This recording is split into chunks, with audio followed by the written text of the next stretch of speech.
This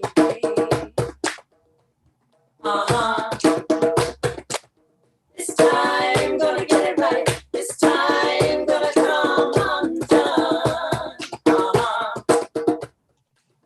This time gonna get it right. This time gonna come out like the sun. Walk up the mountain, trial and tribulation. God is speaking this way as we get into the rhythm.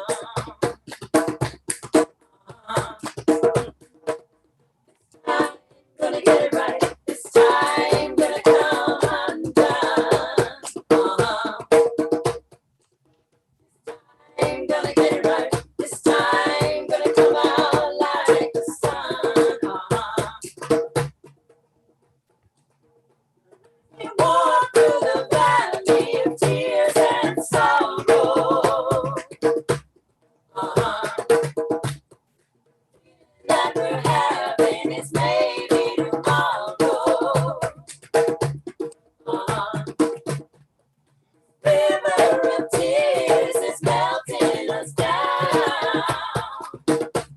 Let the sorrow flow, the light's gonna come around. This time gonna get it right. This time gonna come undone. This time gonna get it right. This time gonna come out like the sun.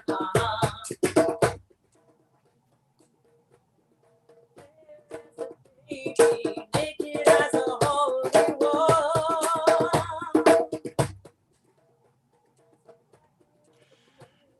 We're conjuring up the storm.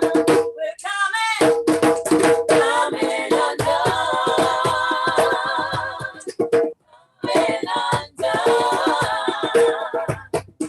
Coming undone. Coming undone. The waters of fear and separation. The microwave, the heart of all creation. We're coming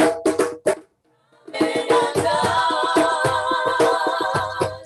Coming undone. Coming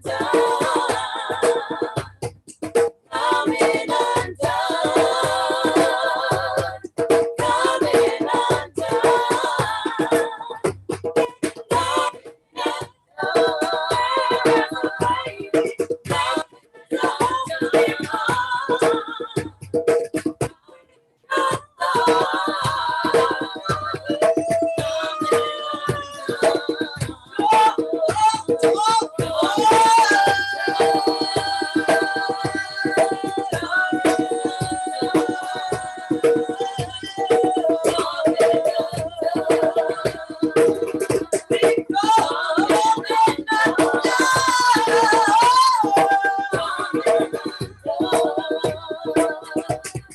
Coming undone,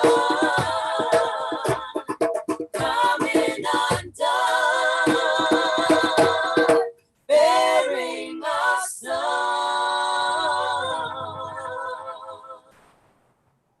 Ooh, thank you. Well, one of your lines was about getting it right, and I'm going to hopefully get it right this time. It's lakshmimusic.net. LAKSHMI music.net is where we find out about Lakshmi. Thank you. But wait, there's more. There's Amy Carr. And Amy is a brilliant musician and photographer.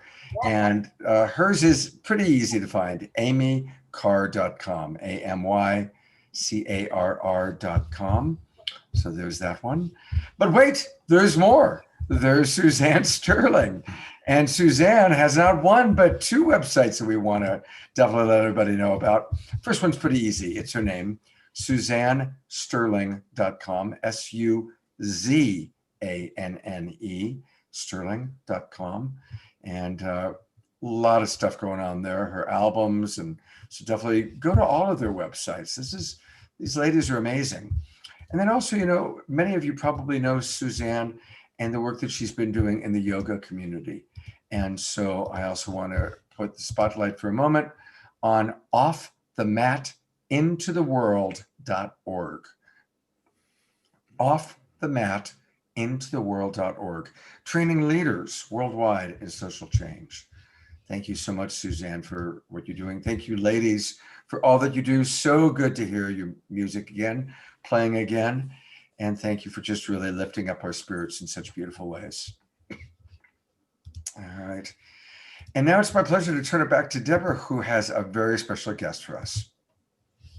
Thanks, Scott. And yeah, I am so happy that when we asked this man to come on board that he agreed, because he really exemplifies the part of this show that's about solutions. And he's made a lifelong mission to study the world and study all about it and find out what can really help us thrive. You may know him from the movie that he put out with him and his beautiful wife, Kimberly. Foster Gamble is the co-creator of Thrive Movies, and which they published that movie a couple of years ago, and it was a massive consciousness raising film. It's one of those films that everyone had to see, and it really woke us up to new levels of what we didn't know about. And now he's just released Thrive 2, which is now all about solutions. So now that we know what's going on in the world, what do we do about it? He is a wealth of information.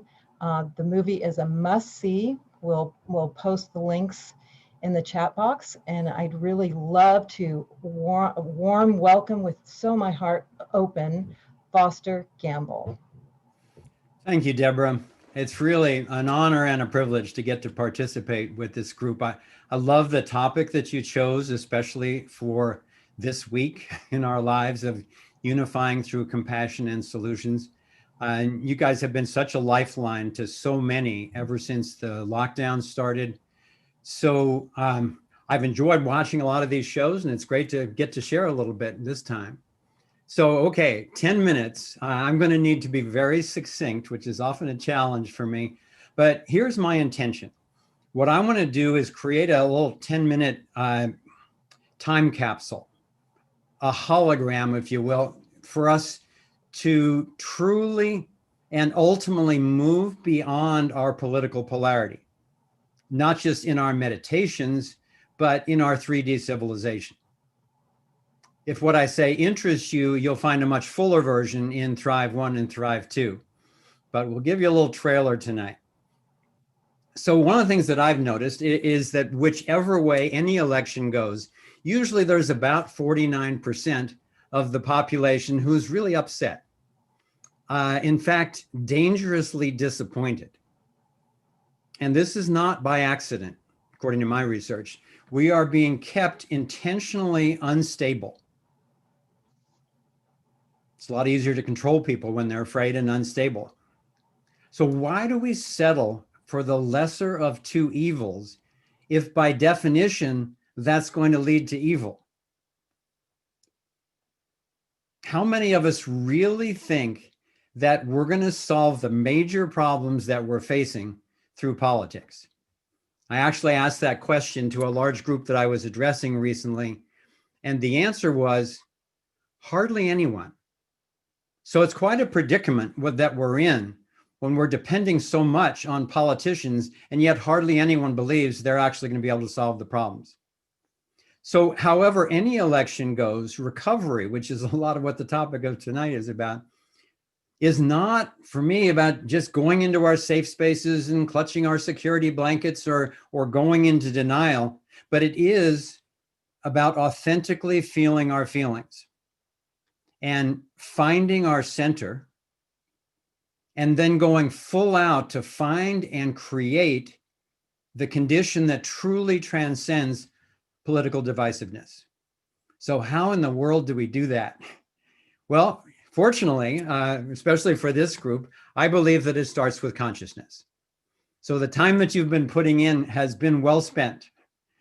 Because I believe consciousness allows us, the more we practice it, to hold the center energetically, no matter what's going on.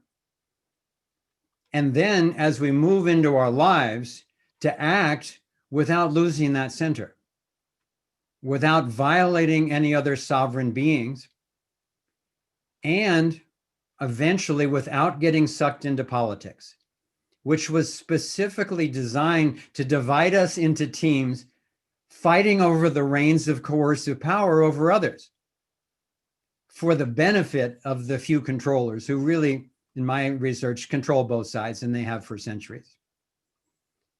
So while most of the folks in this country were obsessed with a very suspicious pandemic and orchestrated civil unrest, we kind of missed the over $7 trillion in bailouts that the bankers gave themselves, putting them on the backs of us and our grandchildren. And we missed the infrastructure that's being put in place for a complete totalitarian control and surveillance. That's a big deal. It's a very well-planned distraction. So then what do we do next? Kimberly and I have found that all of the solutions that we've come across really lie in harmonizing with the unified field. And that's what Thrive 2 is about. That's why we say Thrive 2, starring the unified field. We are at a time in history, literally, when the unified field theory is actually coming out and being realized for the first time. And we had the honor of getting to reveal a lot of that and do the visual effects for it in Thrive 2. But it's not just theoretical. If it were a theory for physicists, that's interesting and that's great, but so what?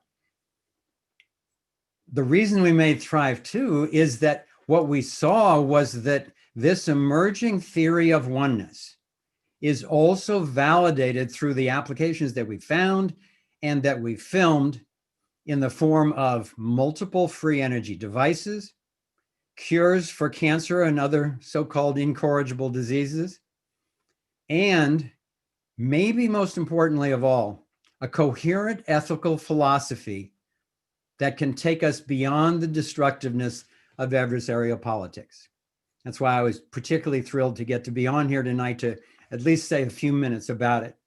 Now, all of these solutions that we've been finding and that inspired us to spend 1,000 days making this next movie, they're all based on resonance with the field. Now, I know this group knows a lot about the field. You know a lot about oneness. You've been immersed in this, most of you, for a long time. As we claim our natural right to true sovereignty, and Charles called this in his narrative on the Corona and conspiracy, he referred to this very true sovereignty.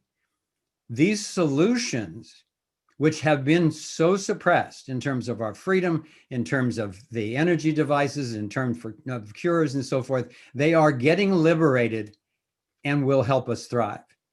I got to say a line in Thrive 2, which is near and dear to my heart and very much apropos of what we're talking about tonight, which is that the real struggle is not between nations, races, genders, or classes, but between those who want to be free and those who would continue to steal our freedom from us. So I want to talk for a moment about authority. Now, just personally, my choice has been for a long time that I don't vote. I'm not saying that the vote doesn't matter. I'm saying I've chosen not to vote because the notion for me personally of endorsing our next slave master and the process of selecting our slave master is so repugnant to me that I would rather be a public stand against the myth that we need to be ruled than vote for the lesser of evils. Now, I know that may sound very new or disturbing to some people, but I guarantee you I've been looking into this intensely for 20 years. And no matter who wins an election, we're still all being ruled. And not just by a president and a party, but by the international cabal of would-be controllers who are duping humanity into an all-powerful technocratic fascism. So what gives them the power to do that? Well, to put it simply, they conned us into believing in the myth of authority and then used our buying into them ruling over us to turn right around and seize the right to print fake money that enriches them while robbing the rest of the world. So to counter this type of vast and really vicious agenda for global domination that has almost been completed, we need, I think, three main things. We need courageous truth media, of which we are all a part, and it's emerging like crazy despite the efforts to censor it. Secondly, we need a powerful protective force. And thirdly, we need vast wealth.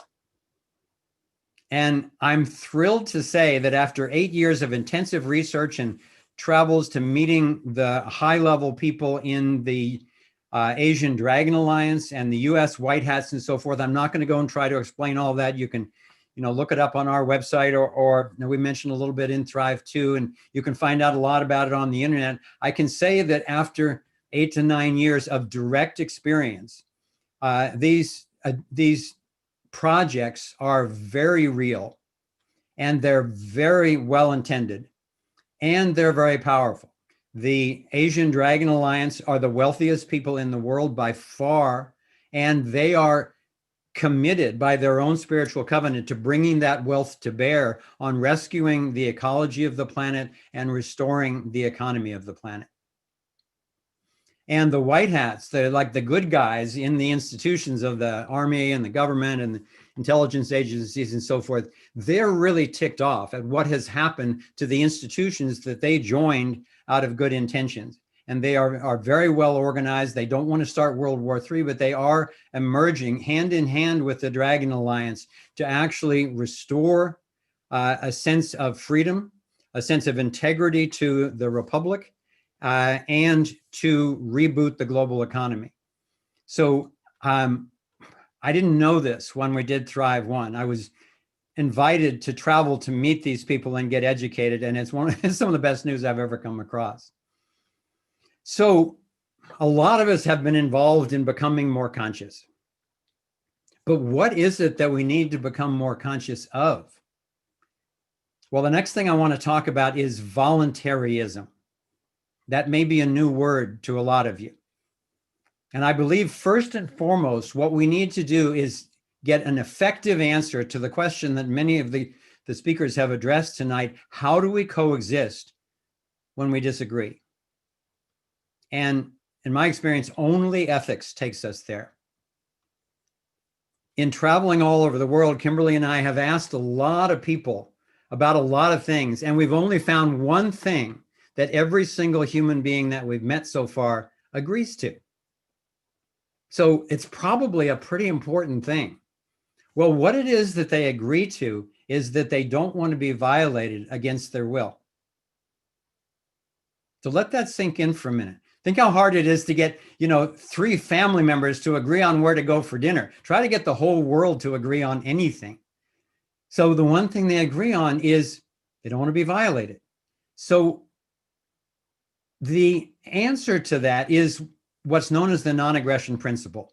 And that simply means that no one is allowed to initiate force against anyone else except in true self-defense. Lori beautifully described this as honoring the sovereignty of each being. And I recall that Marianne referred to it as all men are created equal as long as you're not hurting anyone else. So there's a theme, and it's been around with the mystics for millennia, but it's only just arising as a cultural phenomenon. In the transition to real freedom and thriving, how do we get from here to there? We need to access the best of the left and the best of the right and the center and the libertarians on the way. This demands ethical coherence, which requires a universal morality. And I want to suggest that the non-aggression principle with individual accountability provides that compass that we have been missing throughout human history. And what the universal morality of non-violation leads to is you can't take people's money without their permission. You can't take their kids and send them off to some war that you had for your own reasons and so forth. It's really simple, even though we've missed it for the most part. So it leads to, by requirement, no taxation, which means no government, not just no big government, no government. You don't get to take people's hard-earned money against their will, even if you hire other people to do it. Actually, as I was listening tonight, I have a new political campaign I'm interested in. I want to elect Paul Draper president, and I want to give him 4 years to make authoritarian government disappear. I think if there's one guy who's capable of doing that, it's Paul. So what's the option? Instead of having government, we'll still have independent organizations. We'll have associations and clubs and institutes and leagues and businesses. We'll have independent dispute resolution organizations and independent insurance and peace officers and charities. We'll do all the things that government has said they're going to do and haven't done well. And we're going to allow independent people with their own motivations to do it and compete with each other in the free market to do the best job while holding to the integrity of the non-aggression principle. Someone in the chat I noticed during the call tonight said, we need a whole new system. But I want to caution you, systems are always imposed. I propose we need a new condition. And it's a condition of true freedom where no one has rights that everyone else doesn't have. And currently politicians and bankers are an exception to that. And that's the problem. So this is called voluntarism. And I believe voluntarism is the missing basis for a universal morality. Martin Luther King said, the arc of the moral universe is long, but it bends toward justice. And we're not there yet. We've gone from the pharaohs to the priests and the dictators and the kings and all that.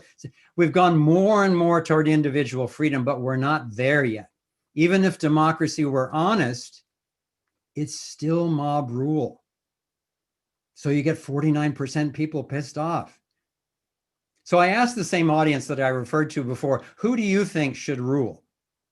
One person, a small group of people, a majority, or do you think we should rule ourselves as long as we don't violate any other, as Marianne said? Well, over 90% of the people in a very large audience said, we want to rule ourselves. We want protective rules, but not rulers. So there's lots of clues pointing in the same direction here. Voluntarism is not the traditional ism. It's not conservatism, liberalism, progressivism, communism, fascism, socialism, libertarianism. All of those are systems of coercion. But it is voluntary association, voluntary exchange, non-aggression, and owning ourselves. The evidence is actually there, if you look carefully throughout history, that the more this is allowed, the more secure, the more prosperous, and the happier a culture is. This, in my opinion, is what gets rid of civil wars. You know, a lot of you probably know the famous excerpt from a poem by Rumi that says, out beyond ideas of wrongdoing and right doing, there is a field. I'll meet you there. I totally honor Rumi's vision, and I want to suggest a timely adaptation of that. It goes like this. We are all in the field. We can meet beyond right and left, where only our rights are left. The rights to own ourselves, our rightly gained property, and the right to not be violated by anyone. So to close, I think what matters most is each of us standing for everyone's freedom. As with slavery, people didn't know how an economy could possibly work without slavery, but it was ended because it was the right thing to do. in the same way as with slavery, history and morality have shown us that everything else depends on starting with that freedom. And my lifetime quest has convinced me that for an advanced technological civilization like ours to survive, much less to thrive, it must outgrow the myth of authority and leave all politics in the rearview mirror. For me, this is the liberation of solutions and love. Thank you very much for your listening. Oh, thank you so much, Foster. And I want to give people a few ways that they can get a lot more of you. First of all, everybody needs to see Thrive 2. And so it's pretty easy to do that. You go to thriveon.com. That's thriveon.com. And you can play the trailer if you want to get a better sense of the film first. But then please subscribe. I immediately subscribed at the $10 a month level. You can buy or rent the movie or the DVD, but I really want to encourage people, please, let's all subscribe so that there's an ongoing flow of money so that Foster and his team, his beautiful wife, can continue to come up with solutions, to come up with updates. I mean, they are really out there, and there's so much information that they've gathered that we need to know, from free energy to all the different things you're seeing as I go down here. So let's all subscribe to what they're doing. And I also wanted to find out a little bit more. Foster, tell us a little bit more about what I'm really just seeing for the first time now. Tell us about the Freedom Portal. What's that all about?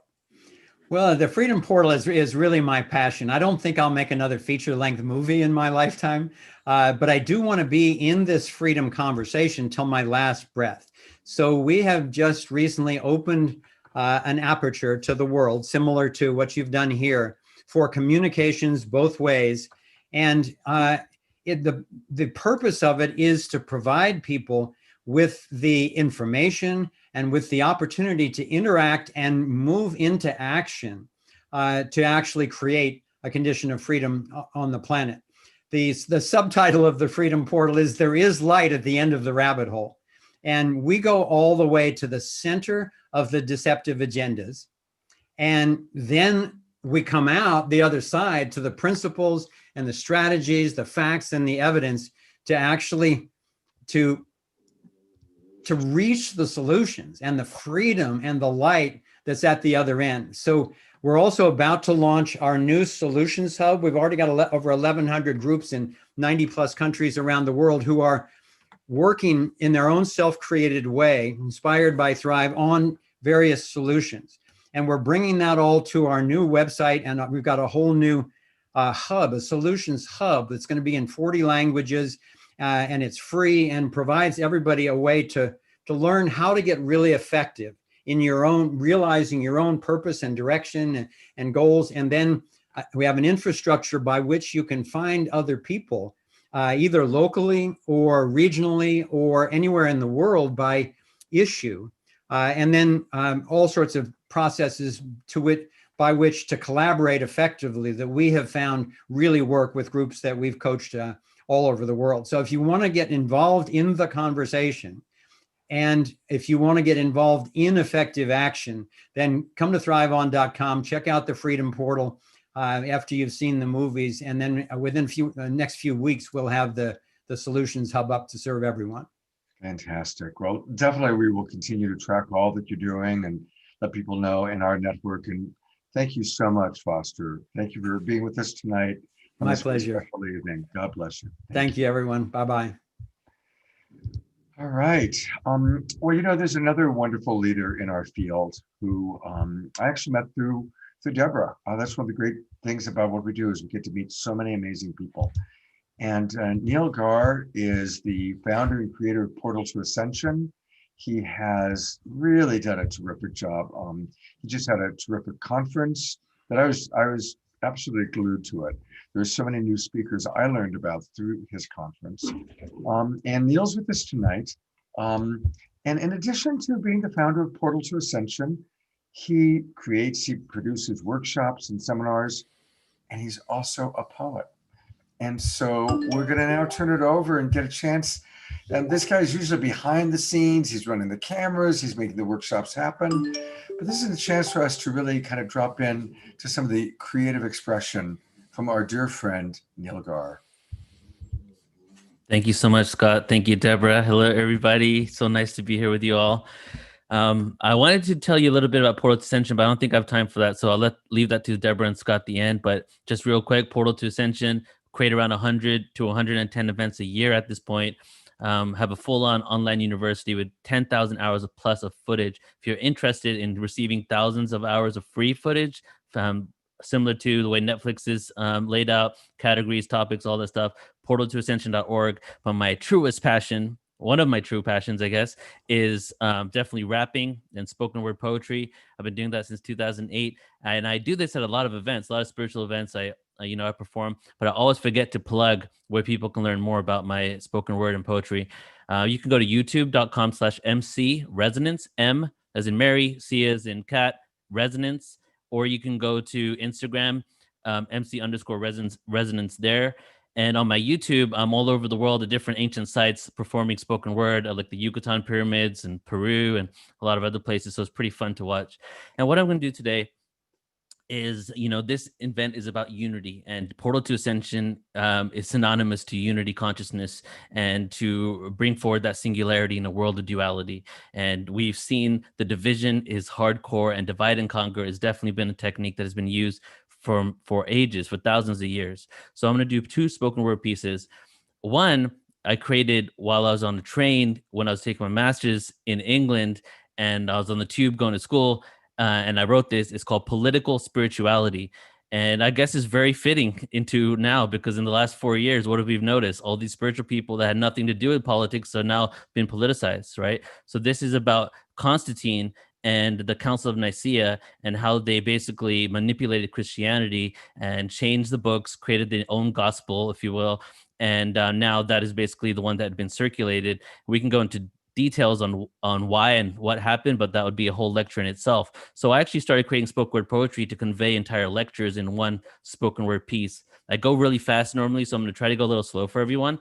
But you can hear the story in it. The first verse is about the story of Constantine and what happened with the Council of Nicaea, and the second verse is about the bigger picture of what was happening since the beginning of creation that installed this division. And then the next poem I'm going to do is called Atlantis, and that's all about bringing us back to oneness. So it's kind of a journey, a cosmic journey of, you can even say, the political divide that's going on right now kind of stemmed from this first poem I'm going to do. If you want to, some people say Constantine's known as the first Illuminati because of what he did here. So we're going to go into this realm of consciousness and this realm of what happened with ancient religions, and then we're going to end with the rising of Atlantis, the resurrection of the Christ consciousness within us right now. So here we go. His political spirituality. The sun stops on the 22nd. It dies in the skies, reflects over oceans. He walked on water. Didn't you see him telling me to be like he lived? He died for us, but there's no such thing as us. There's only one covenant. Feel me, show me, teach me. Since 325 AD, Constantine proclaimed himself a part of divinity, manipulations of Christianity, making us believe you can create order from anarchy. Place me at the bottom of the elitist hierarchy, the pyramids created by the Anunnaki, creating a Tower of Babel so we can reach God. We're not separate at all. It's all crystal clear. Human flaws portrayed in a concept of divinity. Is politics intertwined with spirituality? Is politics intertwined with spirituality? Galaxy so far away, we intertwine planetary, cosmic, stargate to seek. Breach walls of society, spread word to the masses, exude gases, volcanic ashes, cosmic element irrelevant to the reason why we will control your mind. We're words of divine originality, originally believed to be one of these free rebels of humanity. It's a fallacy of superficial promises of rules and laws. Find the meaning for a truer cause. Scriptures and prophecies of the second coming of God. The new age was never meant to be hard. The rise in the feminine energy is due to us becoming brothers, one with a terrestrial mother. No more Jehovah Witness knocking on my door. No more street corners, media manipulation and gore. No more street corners, hookers and gore. So until that day arrives, I will concentrate my thought and my manifestation of one love and rhymes. Thank you. So this one is now, this one's called Atlantis, and this is about the unity consciousness and coming back into one.